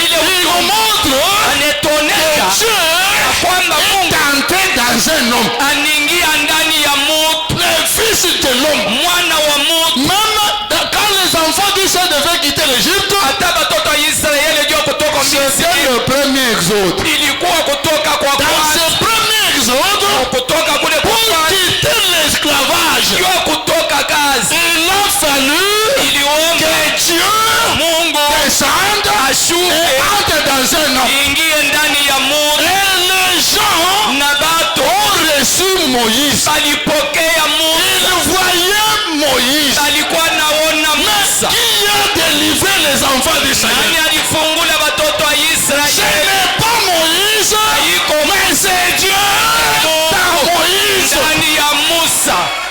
Et qui nous délivre aujourd'hui? Nani anatuokoa Ce leo? n'est pas Branham, Haiko mais Branham. c'est Dieu Mungu dans Branham. ndani ya Branham. Voilà le Fils de l'homme. Kuona mwana wa Mungu Voilà la nourriture spirituelle ndio chakula ya kiroho au temps convenant. wakati ya mafaa.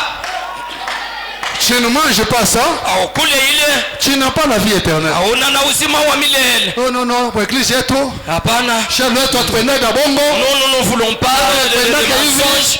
Oh, cher quoi, tout. C'est Comme non. tout le monde, on est gagné, je suis pillé. Si quelqu'un entre avec cette jupe, non. Passer loin, nous, dès qu'on a laissé aller. laissé. Non. Le changement d'un homme Kubadilisha kwa mutu ne sort pas de l'extérieur vers l'intérieur. haitokee inje kwenda ndani, Mais le changement, lakini ubadilisha c'est de l'intérieur vers l'extérieur. kutokea ndani kuelekea inje. Placer le Fils de l'homme dans le cœur, Weka mwana wa mutu ndani ya moyo, la personne va changer. muntu atabadilika. Amen. Même Jésus lui-même a dit, Hata Yesu yeye mwenyewe alisema quand on sème une semence, wakati banapanda mbegu qu'on veille ou qu'on dorme, bachunge wala balale, cette semence va germer. ile mbeko itaota. Maintenant, il faut vérifier quelle est la semence qu'on sème. Inapaswa kuchunguza mbeko kani beko Dans napanda la prédication, ndani ya la mahubiri. parole parlée est la semence originelle. Neno yenye kusemwa njo mbeko ya Frère kuachwa. Branham dit, Ndoko Branham anasema ce temps de la fin, hii wakati ya mwisho 3 semences ont été semées. mambeko tatu banapanda, Mais toi, lakini quelle est wewe la semence qu'on place en toi? ni mbeko kani banatia ndani mwako? Une semence dénominationnelle, Mbeko ya kizebo, une semence pentecôtiste, ile mbeko ya kimpenta, la parole elle-même. wala neno yenyewe. Église, la Kanisa parole, neno c'est même un homme, ni muntu, une personne, ni personne, la parole. muntu neno. Moïse Musa était la parole pour ce temps-là. alikuwa neno juu ya ile wakati, Il était la lumière pour ce temps-là. alikuwa nuru juu ya ile wakati. Noé Noa était la lumière pour ce temps-là. alikuwa nuru juu ya ile wakati. Paul Paulo était la lumière pour ce temps-là. alikuwa nuru juu ya ile Paul wakati. n'est plus la lumière pour aujourd'hui. Paulo ana nuru juu ya leo. La lumière pour aujourd'hui Nuru juu ya leo s'appelle William Maron Branham. jina yake William Marion Branham. Vers le soir, Elekea la magharibi, lumière paraîtra. nuru Et itaonekana. la lumière qui doit paraître, Nuru inapaswa c'est kuonekana. un homme. Ni muntu. Même à l'époque de cette lumière, Hata wakati ya hii nuru, la parole avait prophétisé neno litabiria que le peuple était assis. ya kwamba taifa ilikuwa Il verra une grande lumière apparaître. itaona nuru kubwa Ils inaonekana. attendaient une grande lumière. Walikuwa nachunga nuru Ils kubwa, ont vu un monsieur passer. lakini banaona mtu anapita. Les autres ont dit, Vingine wakasema c'est celui-ci la lumière qu'on attend. njoo huyu nuru meko nachunga, Il passe, anapita, on regarde un peu ses sandales. anaangalia bilatu yake. Lumière, oui. Nuru huyo nuru. Jamais. Hapana, Jamais. hapana. C'est un séducteur. Ni huyu ni mtongozi. L'histoire se répète. Hadithi iko narudia.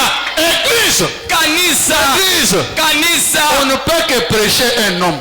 banaweza kuhubiri mpaka muntu, On prêche un homme. beko na hubiri mutu, Nous prêchons un homme. tuko na hubiri mutu Dans tous les âges, mubizazi yote, on prêche l'homme. beko na ubiri Mungu. L'homme qui porte Jésus. Mtu mwenye kuvala Yesu. Moïse Musa portait Jésus. alikuwa anavala Yesu. Na On prêchait Moïse. alikuwa na ubiri Musa. Dans Actes chapitre 15, Matendo il dit, banasemwa dans toutes les générations, mubizazi yote les gens prêchaient Moïse watu balikuwa na ubiri Musa dans les synagogues mu mahekalo parce que sababu on le lisait. balikuwa na musomo.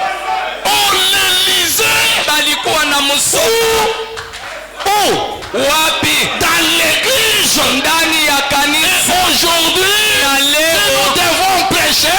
kama Nous tunahubiri devons lire Branham. tunapasha kusoma Et Branham, prêcher Branham. kuhubiri prêcher Branham Branham. na kuhubiri Branham. On est Amina, ensemble. tuko pamoja. Même Jésus avait dit, Hata Yesu alisemaka lorsque le Fils de l'homme viendra, wakati mwana wa mtu atakuja trouvera-t-il la foi?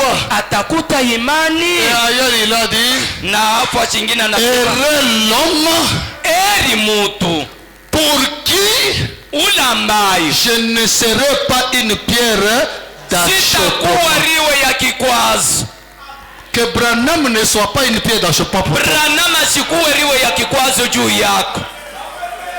Tu veux seulement Unawezi tu qu'on te parle au Jésus, Jésus. wakuoneshe Yesu. Jésus a changé de veste. Yesu anabadilisha nguo, Il a changé de veste. anabadilisha ngozi.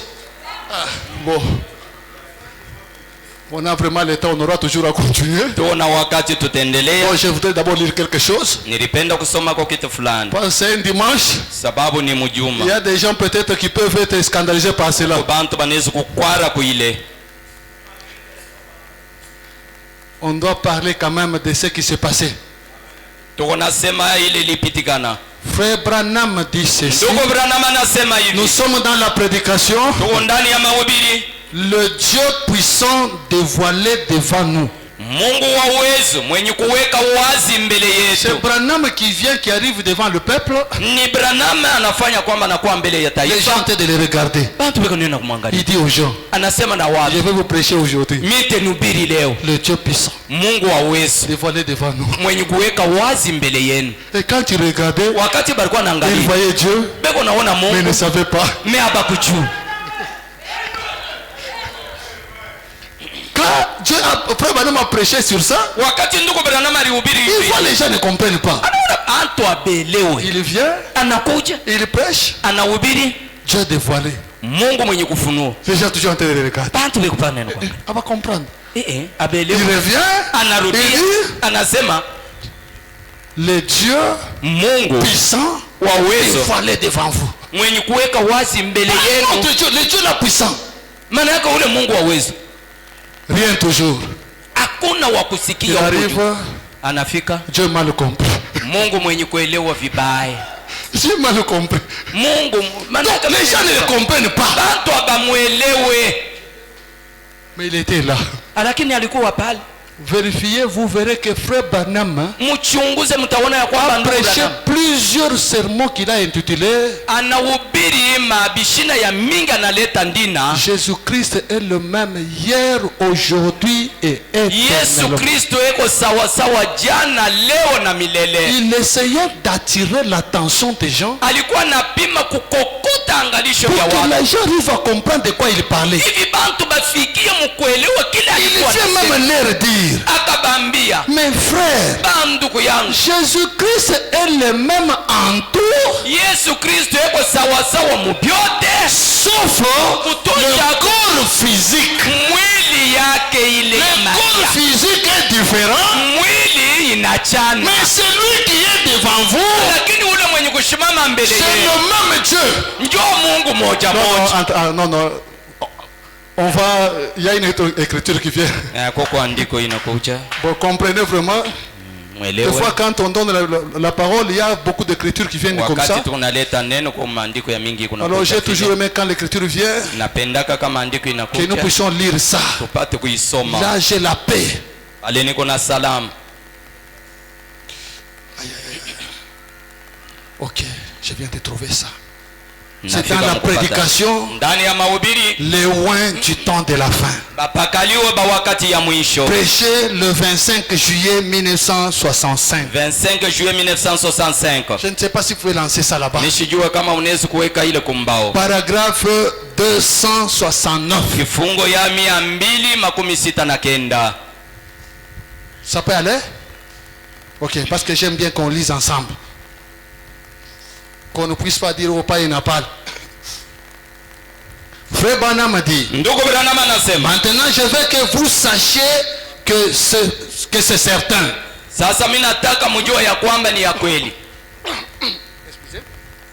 Écoutez maintenant. Vous qui écoutez cette bande, est-ce que vous écoutez la bande? Vous qui écoutez cette bande, il se peut que vous ayez pensé aujourd'hui que j'ai cherché à dire ça de moi, vu que c'est moi qui apportais ce message. Je n'ai absolument rien à voir là-dedans. Je suis une voix, rien de plus. Oh, la voix de Dieu. Voilà la voix de Dieu. Des fois même quand je vois des tabernacles, la voix de Dieu, je ne sais pas s'ils comprennent de quoi ils parlent. Voilà la voix de Dieu. La voix de Dieu est un homme.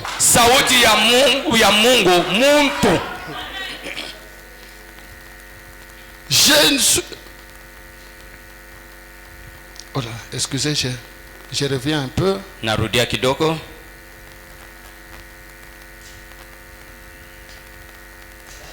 Vu que c'est moi qui apportais ce message, je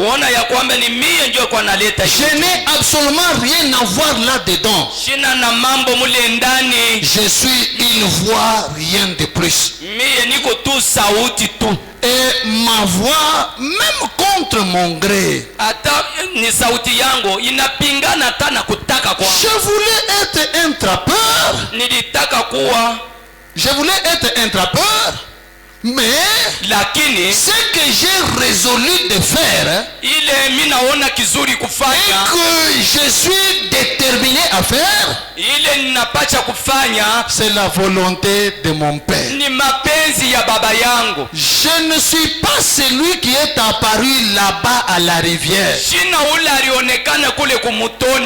me tenais simplement là quand lui est apparu. Je ne suis pas celui qui fait ces choses et qui prédit ces choses qui arrivent d'une façon si parfaite. Je suis seulement quelqu'un qui est proche quand lui le fait. Le voisin de Dieu. Bueno Mutumba. Le voisin. J'étais seulement une voix qu'il a utilisée pour le dire.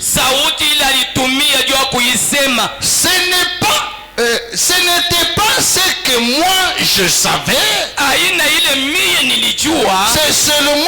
C'est seulement que je me suis abandonné pour qu'il parle à travers moi. Ce n'est pas moi. Ce n'était pas le 7e ange. Oh non.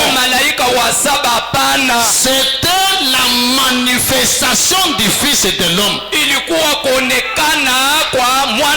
Ce n'était pas l'ange son message.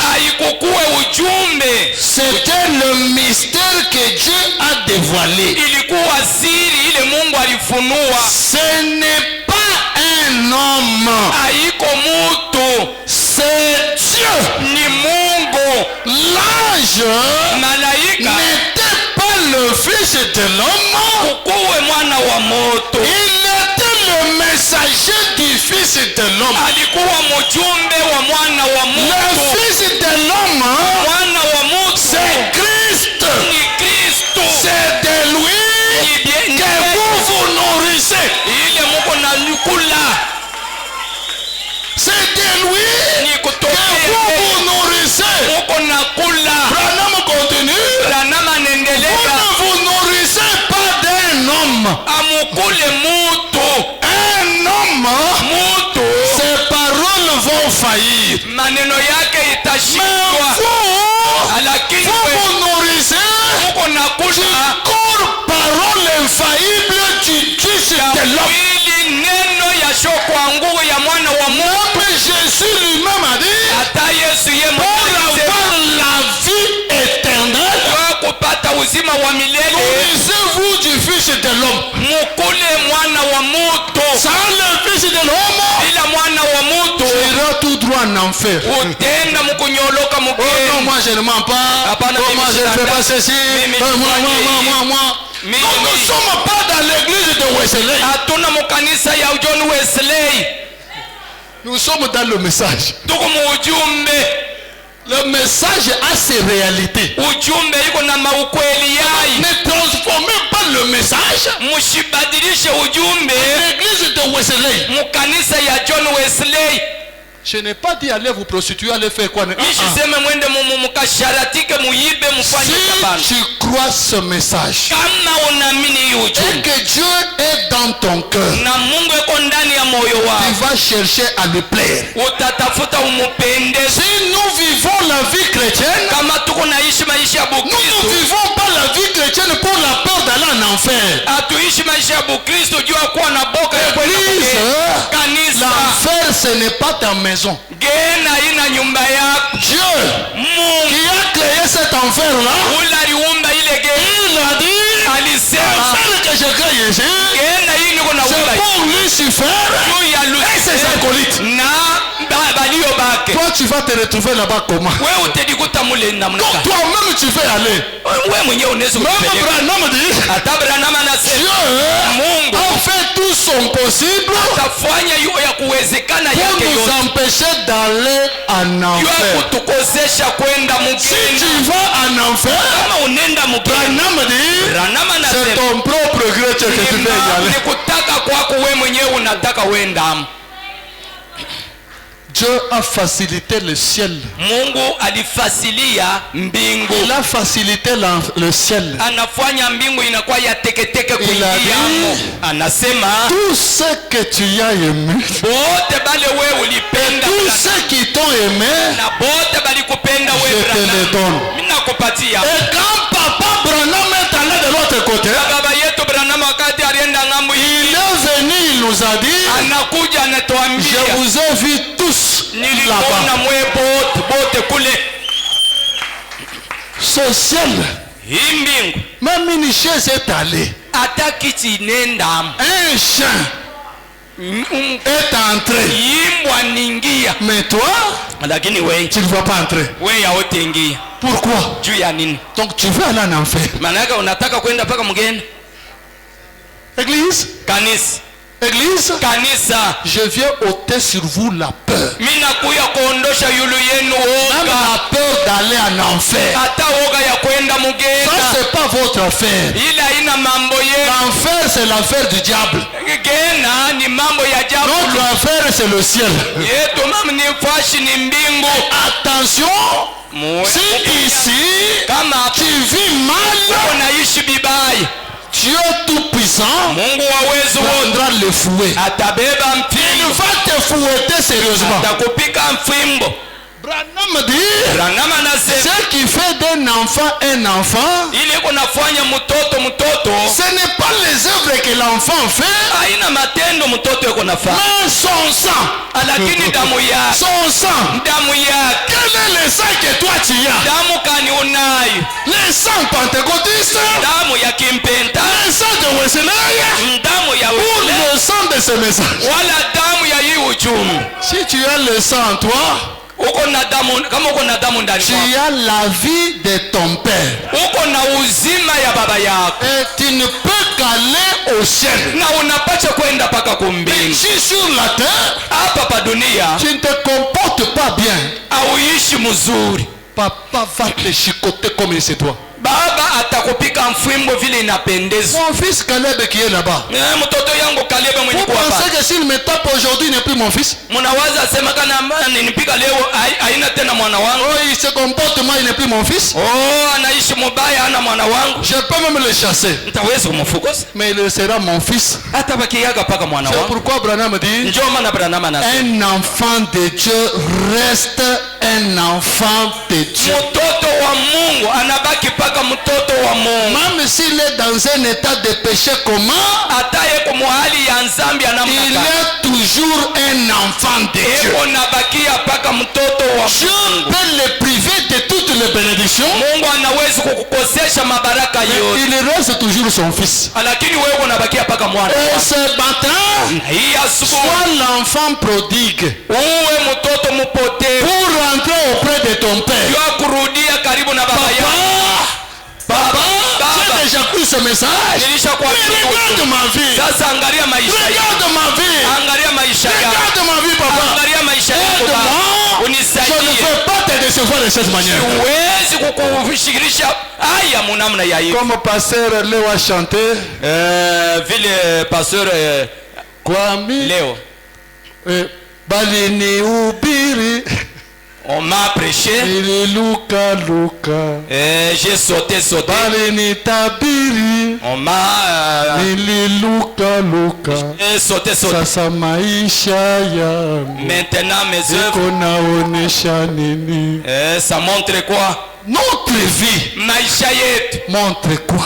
iko naonesha ni Si nous croyons ce message, kama tunaamini ujumbe, défendons son message, tushimamie hii même ujumbe par notre vie. hata kwa maisha Que les yetu. gens nous regardent, Batu beko na qu'ils voient tuangalia, que nous sommes différents. batuone ya kwamba tuko benye kwa Que nous chana, puissions défendre ce message lakini pale pa par la kushimamia manière de ujumbe vivre. munamna yetu ya kuishi, Mais cela ne veut pas dire ila ipende que tu kusema iras au ciel utenda à kumbingu cause de ta manière de vivre. sababu ya kuishi kwako.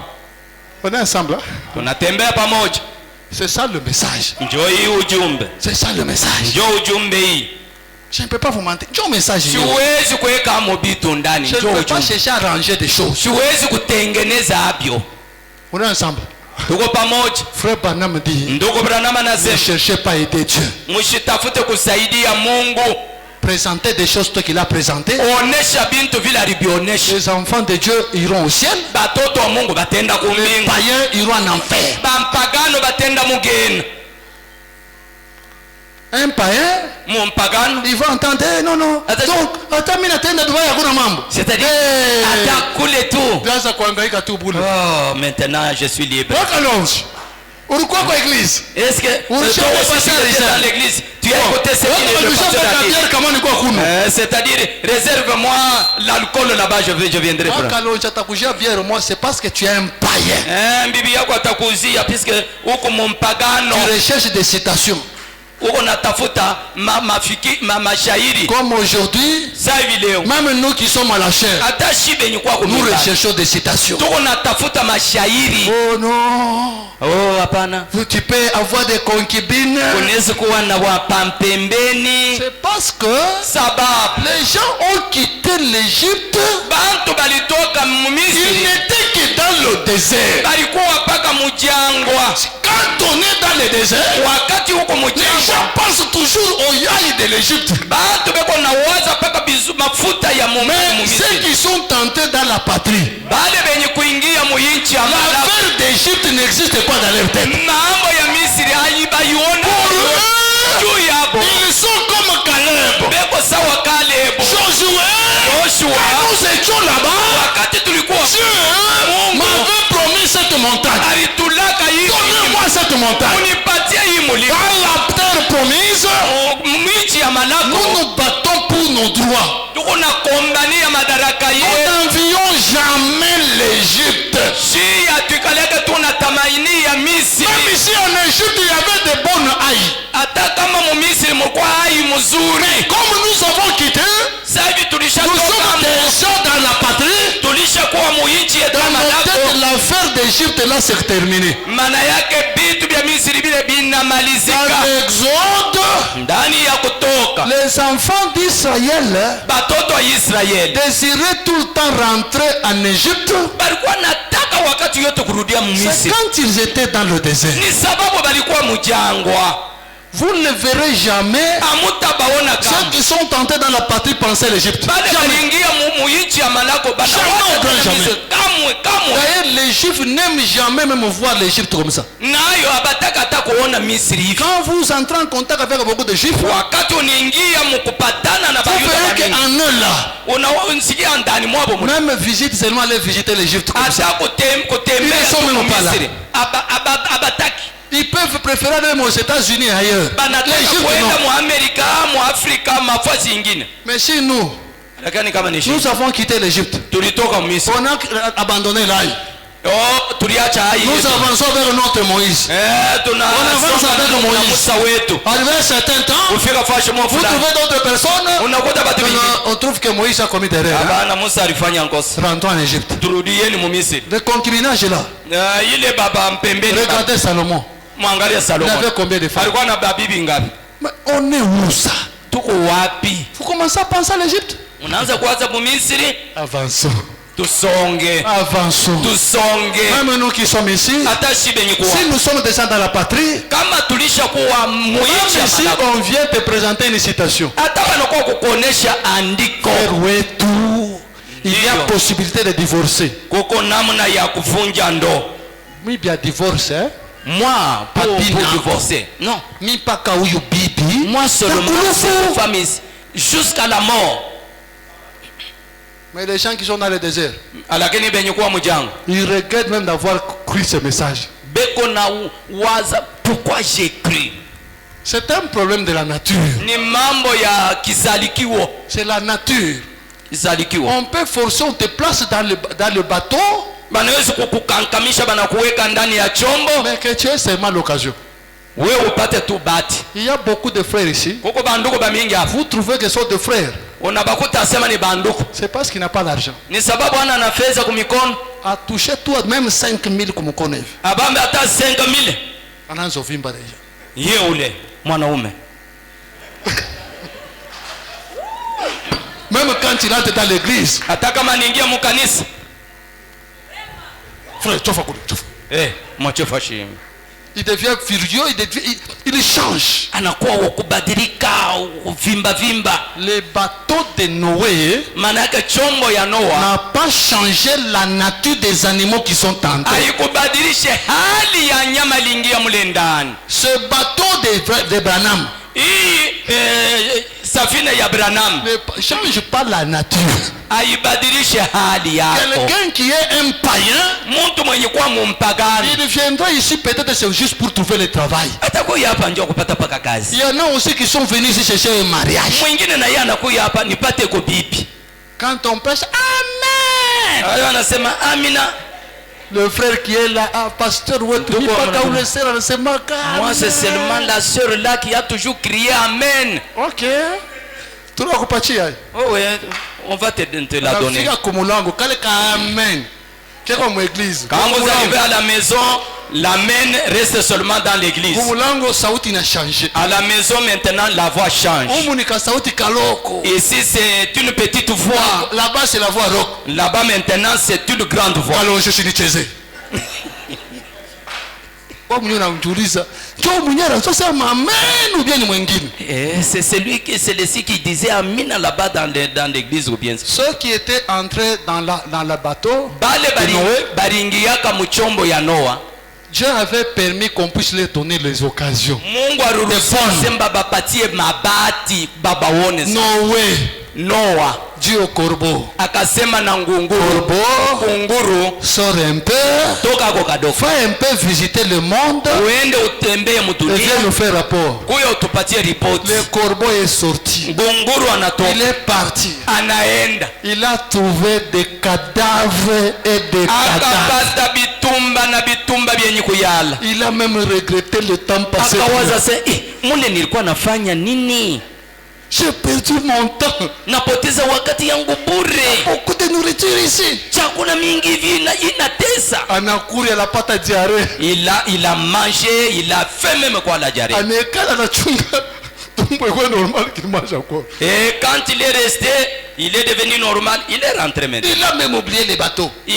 Anasabu tu chofu. Il a mangé des cadavres et des cadavres. Anakula bitumba na bitumba. C'était problème de la nature. Ilikuwa mambo ya hali. Mais Lakini quand on a lâché, wakati baliachilia, la njiwa colombe aussi est sortie. njiwa naye alitoka. La colombe Njiwa a vu aussi les cadavres. naye aliona bitumba. Mais la colombe Lakini ne njiwa pouvait pas supporter ça. hakuwezi kuvumilia Il ile. a circulé, non, il n'y a pas moyen. Anatembea nasema abiendeke. Je dois rentrer dans le bateau. Mimi napasha kurudia mchombo. Un enfant de Dieu Mtoto wa Mungu peut rétrograder. anawezi kupungukiwa, Mais lakini un païen ne rétrograde pas. mpagano yeye apungukiwake. On est ensemble. Tuko pamoja. Si on te dit tu es rétrograde, Kama nakuambia sema uko wa kupunguka, on reconnaît que tu es quand même un enfant de Dieu. tambua ya kwamba unenda Tu es un enfant de Dieu. huko mtoto wa Mungu. Parce qu'un enfant de Dieu peut rétrograder. Sababu mtoto wa Mungu anaweza Mais il kupungukiwa, va revenir lakini atarudia comme un enfant prodigue. sawa mtoto mpotevu. Mais Lakini un païen, mpagano, Frère Branham dit, ndugu Branham un anasema païen mpagano ne pêche même pas. yeye ashitendaka tanzambi. C'est comme une couverture noire. Iko sawa kifiniko kieusi. C'est toute la couverture qui est noire. Maana yake kifiniko kyote kiko kieusi. Hata nakupatia kintu, yeko mpaka païen. Même s'il te donne quelque chose, Même s'il il te fait met payer la toujours dîme, il est toujours païen. hata naleta chekumi, yeye eko paka mumpagano. Mais un chrétien, Lakini Mkristo c'est une feuille blanche ni riani mweupe, qui peut avoir des taches noires. ile inaweza kupata kadoa keusi. On peut enlever la tache, Banaweza kuondosha kandoa il redevient blanc. na anarudia mweupe. Mais Lakini celui qui est noir, mwenye kuwa mweusi même si vous l'avez comment, hata mnawisha je, même si vous donnez le message comment, hata mnaleta ujumba vous je, allez prêcher Dieu dans la chair humaine, utahubiri Mungu mumwili il ya va mtu, sauter, il va casser la chair. ataluka ataua bichi, Mais il resta toujours rabbi. atabakia paka washo Il y kubadilika. a des rabbis Kuko basho dans kubadilika le message. hata ndani ya Les ujumbe, rabbis, basho il kubadilika est le même. beko sawa sawa, Même avant qu'il soit croyant, hata mbele ya yeye kwa mwaminifu c'est qu'il était là. kila alikuwaka Il est jusqu'aujourd'hui. eko wena leo. Quand vous le dites, Wakati unamwambia frère, pourquoi tu fais comme ça? ndugu, juu ya nini unafanya Frère, on est famille, hein? ndugu yangu, tu ne me Mais connais pas. depuis quoi tu mine kalaka hivi? Depuis chez nous, moi j'ai été toujours ainsi. Si quelqu'un te dit comme ça, Kama mtu anakuambia ne vile, fais pas la guerre. ushi Ne fais pas la guerre avec lui. usikombane naye. C'est lui-même qui t'a dit, moi je suis rabbi. Ni yeye ndio anakuambia sema mimi niko washo kubadilika. Depuis quoi tu j'étais comme ça? Tangi Maintenant je suis comme tangia ça. chez nous, Même j'étais je serai comme ça. nitakuwaka paka Même hivi. une femme est dans le mariage. Hata bibi yako mundoa. Hata kwetu mie kwanza nicheze yako. Même chez nous, on ne pouvait pas se badiner de moi. Kwenu au kwenu bwanako. Chez vous, vous n'avez pas un mari. Kwenu ulikuwa na wakubwa wako baloko wako tout ça. Chez Tu vous, il pouvais y résister avait avec tes eux. grands frères, tes petits frères. Mais mon beau-frère, celui qui est devant toi, c'est ton mari, bwana yako. Lakini dans le mariage, c'est ton mari qui est ton chef. Et si c'est ton mari qui est devant toi, Kama ni bwana yako mwenye kwa mbele yako, tu dois savoir qu'il doit dominer sur moi. unapasha kujua sema anapasha kukutawala. Pas il peut, Hapana anawezi, mais il doit anapasha te dominer. kukutawala. On a fait un temps mais bien abani dominaki. Oh, Mais moi on ne peut pas. kama dominaki hapana kwenda kubukweri kala kwenu. Si toi tu ne veux pas qu'on te domine, reste chez vous. N'allez pas au mariage. Au mariage, il y a quelqu'un qui va te dominer. Quelqu'un dit non, mimi nakupendaka sana acha kuko. Mimi nachika. Unachika kusema kudominer. Cette personne-là, c'est celle qui te dit que je t'aime, je voulais te prendre en mariage. C'est cette personne-là qui va te dominer. Donc quand toi-même tu acceptes, mimi nachika lwangu. Wakati toi tu réponds que j'accepte. Unachika nini? Tu acceptes quoi? tu acceptes qu'il puisse te dominer. Unitikia sema kutawale. Alors quand tu seras chez toi, wakati utakuwa kwako, accepte ta domination. Itikia kutawala kule. C'est pourquoi Branham dit, njoo maana Branham anasema, priez comme vous n'avez jamais prié. Omba vile saa uyaombaka. Celui qui te domine si c'est un païen, ule kuna kutawala kama ni mumpagano, atakuangaisha. Maana yake wewe ni maisha ya mangaiko. Ataanza kuobliger na ushende kwa église. Il va te dire n'allez pas à l'église. Tu ne vas pas aller à l'église. Tu ne vas pas aller à l'église aujourd'hui. Pasteur Rotou, niki démon ik. Mon pasteur, je te vois même si c'est un démon. Attends un démon. Si tu es dans les mariages, kama uko mundo, c'est avant. Ni mbele, wewe unatembea paka mbele. Dans les messages, on ne donne jamais un conseil de divorce. Abaletaka kamwe shauri ya kuvunja ndoa. Même dans vos familles, hata ndani ya majamaa yenu, ne donnez jamais à quelqu'un un conseil de divorce. Usilete kamwe shauri ya kuvunja ndoa. Même si on te dit regarde la fait atembana bantu bote quartier mushimani babwanake, hata wanakuambia même si c'est une adultère, elle a pris tous les quartiers. Frère wetu, umurumie yetu.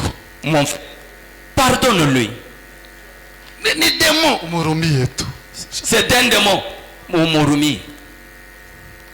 Avec le mariage, na ndoa, c'est soit ni wala vous allez vivre le ciel sur la terre, utaishi mbingu hapa padunia, soit wala vous allez vivre l'enfer sur la terre. Utaishi gena hapa padunia.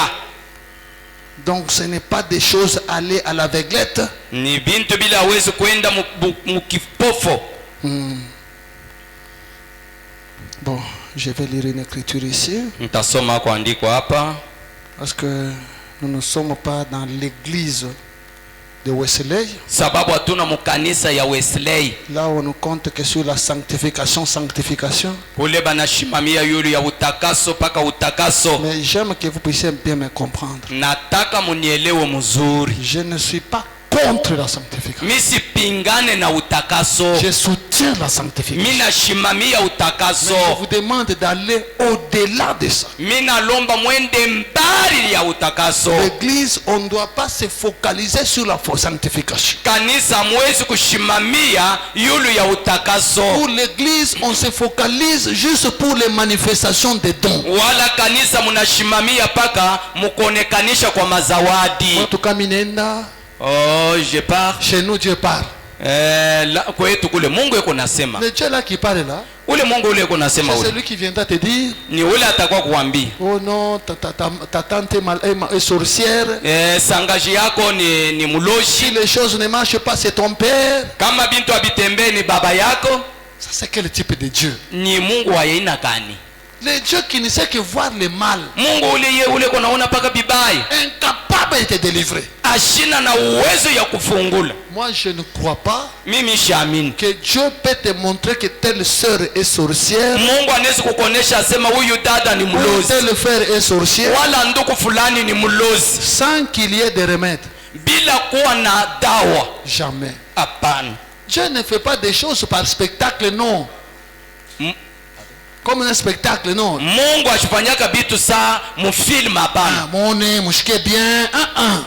Quand vous voyez, vous sentez bien, non. Si il vous dit celui-ci est sorcier. Kama anakuambia sema fulani ni mlozi. Il va te montrer. Atakuonesha. Si tu fais ça.